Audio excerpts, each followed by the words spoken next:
Hey guys, we are back with Russ and Wyatt, and today I wanted to be showing you this video, and it is about Ranger in Time D-Day Battle on the Beach. And if y'all watch a lot of my videos in my channel, then y'all probably should know that I once did a video for my dad on Call of Duty World War II, and today I'm going to be reading one chapter, The Longest Night of Ranger in Time. Alright, and guys, if y'all want to, y'all can comment down below what book y'all want to read after we finish this book, and if I have that one, I'll do it, and if I don't have that one, then I will post in the comments down below. Okay? I also have Press Start, Super Rabbit Boy versus Super Rabbit Boss, and I don't want to read, if y'all want me to read that, then I will do it for y'all, only if my friend brings it back tomorrow. Alright, so, let's go ahead and get started. Alright, Chapter 1, The Longest Night. Hold on. What? Barrel clung to the railing of the ship as it rocked on 5-foot waves. 36 men were packed together on his landing craft. It was one of the thousands crossing the English Channel on a mission to free France from the Nazis. The Allied invasion had begun. Last night, as Walt and the other men boarded the ship, they'd been handed an order of the day from General Eisenhower. You are about to embark upon the great crusade toward which we have striven these many months. The order read, the eyes of the world are upon you. The hopes and prayers of liberty-loving people everywhere march with you. Walt had folded the order and tucked it in a pocket. He climbed on board with the other men to begin the longest night of his life. The sea was stormy and rough. Home seemed a lifetime away. Walt's stomach churned, I'm just going to say that, as the ship shrugged over another wave.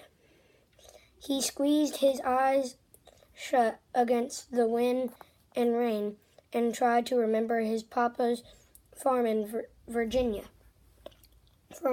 For a moment, he could almost smell the rich earth and baking corn bread he left behind when he joined the army. He was only 16, but he lied about his age and enlisted to fight for his country. Walt's unit, the 320th Barrage Balloon Battalion, had spent months at training camp.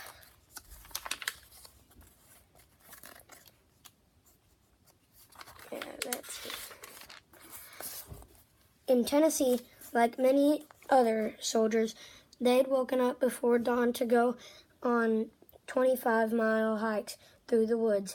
They'd run obstacle courses, crawling with their rifles under barbed wire fences, but this unit had a special mission. handling the enormous barrage balloons that would fly over the American troops in France. Keeping enemy planes away, Walt and the other men had practiced launching and maneuvering the car-sized balloons. The plan was to raise them over the beaches of Normandy, where the balloons would form a sort of defensive circle in the sky, protecting Allied troops from German planes. And now it was time. The night journey across the sea had been dark and murky, but suddenly the sky lit up in the distance. Searchlights swept the cliffs. The air thundered with the pounding of bombs. Allied forces were trying to knock out German defenses before Walt and the other men came ashore. "You ready, Big Walt?" his friend Ernest shouted over the waves. Walt almost smiled at the joke. He was the skinniest man in this battleship. The nickname had felt so lighthearted at training camp. Felt different here. Not a single man on the landing craft seemed big enough for what they were about to face on the beaches. The blasts grew louder and louder as Walt's boat passed the battleships, firing at shore. The sky was growing lighter now, even in the clouds and rain. The sea was crowded with smaller landing vessels like the one Walt was in. Waves swashed over their sides and tossed them about as if they were toys in a bathtub. German machine gun fire blasted over the water.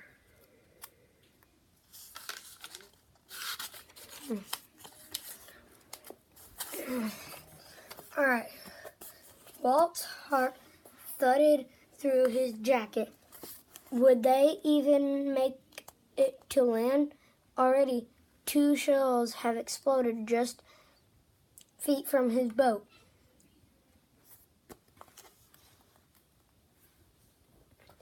Sending up great sprays of salt water. The gunfire was almost constant, but the landing craft pushed on toward the beach. Finally, someone shouted, "It's time." The ship's ramp dropped with a great splash. "Let's move," another voice boomed. "Go." Walt and the other men hurried down the ramp. One after another, they plunged into the frigid sea.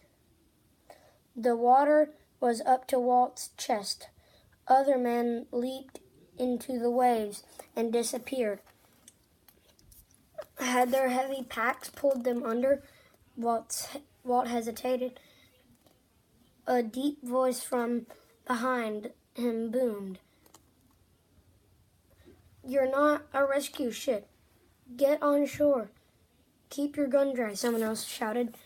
Walt held his rifle high over his head and stumbled forward. All around him, men staggered and fell. He didn't know if they'd been shot or knocked over by waves. There was no time to find out. He had to keep going. He had to make it to the beach. And that is chapter 2. Alright guys, thanks for watching. Please leave a like down below and subscribe to this video. I will see you next time. Bye.